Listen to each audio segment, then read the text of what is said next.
maksudnya harus kata-katanya yang lebih nyata kita terima nanti. Kemudian berupa pernyataan universal dalam bentuk kalimat positif.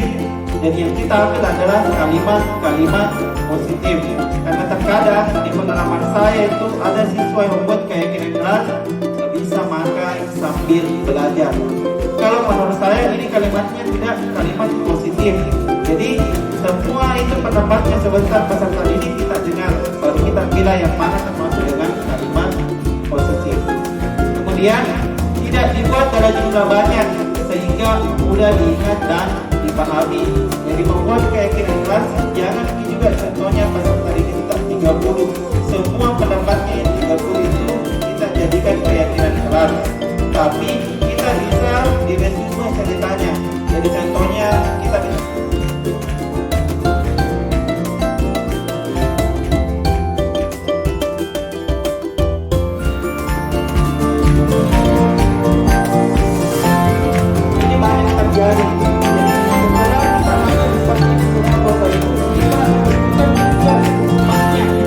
jadi nanti ketika murid-murid atau peserta ini melakukan pelanggaran, bukan kita yang menghukumnya, tapi yang menghukum itu dirinya sendiri melalui berdampak kepada peserta didik kita.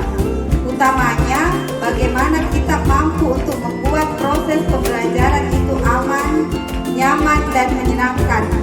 Walaupun hasilnya bisa jadi tidak sesuai dengan yang kita inginkan, dan kita menginginkan bagaimana peserta didik kita itu senang dalam pembelajaran yang kita lakukan.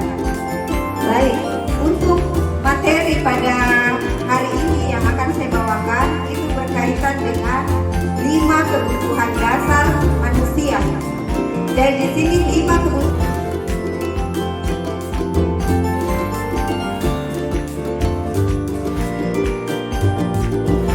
Kemudian selanjutnya adalah posisi selanjutnya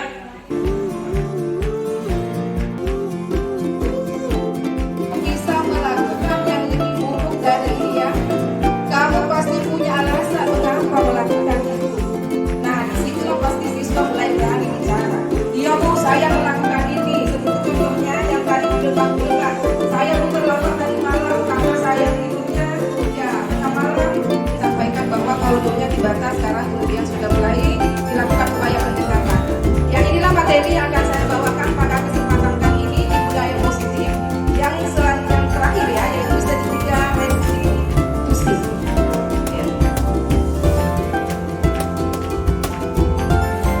Ya, jadi untuk pertama, apa itu restitusi?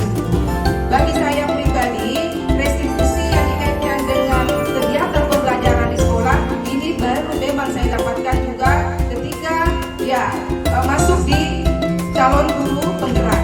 Nah, inilah yang kemudian akan saya bagi bahwa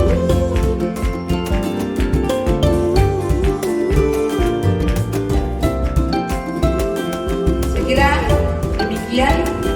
Terima kasih nih yang berlima, mudah-mudahan insyaallah semakin ke depan semakin lebih baik, dan termasuk penampilan kita nih.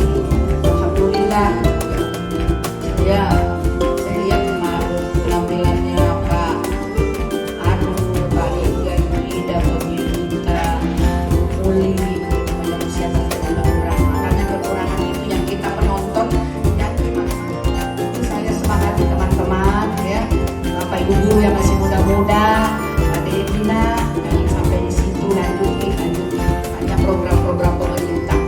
Saya berkolaborasi dengan Ibu Dokter terkait dengan biaya-biaya dan sebagainya. Ya, semua ada jalan. Terima kasih banyak. Dari dengan ucapan alhamdulillah. Assalamualaikum warahmatullahi wabarakatuh.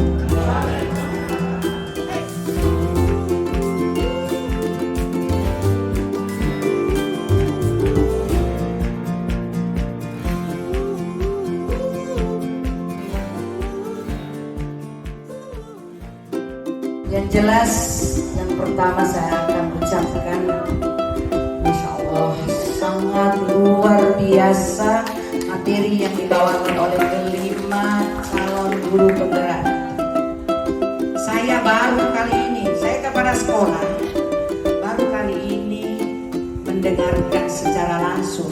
Saya hanya dengar-dengar dari luar, ya guru penggerak begini, kemudian saya baca tadi sambil saya buka Google, sambil saya catat-catat apa yang disampaikan teman-teman. 5 tadi hampir 2 lembar.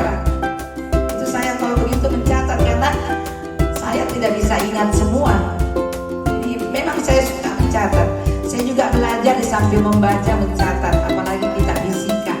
Karena kalau hanya ya secara lisan saja ya kita tidak bisa melekat ya. Tapi kan ini berbeda-beda ya, semuanya begitu. Tapi kalau saya pribadi begitu. Jadi Masya Allah, Alhamdulillah ya, semoga apa yang dibawakan oleh 5 guru calon penggerak kita dan insya Allah akan menjadi guru penggerak bisa ya dalam berbagi ini. Jadi dalam berbagi hari ini saya kira 2 kali ini ya, teman-teman bisa tergerak ya sebagai guru penggerak, menggerakkan dan bagaimana bisa tergerak hatinya kita semua termasuk saya ya, saya itu tidak pernah merasa bahwa saya yang seperti itu. Cuma apa yang ada pada saya berbagi kepada teman, dan saya juga tidak memaksakan, hanya menyampaikan. Kalau di guru penggerak itu begitu, saya menyampaikan bahwa ini tugas kita, ini tugas kita, harus seperti ini. Begitu memang tugas-tugas kita, apalagi kita yang sudah diberi tanggung jawab di dalam guru penggerak. Assalamualaikum warahmatullahi wabarakatuh. Saya dari guru UPT SMA Negeri 8 Bone atas nama Nur Fajriani M ingin memberikan kesan saya kepada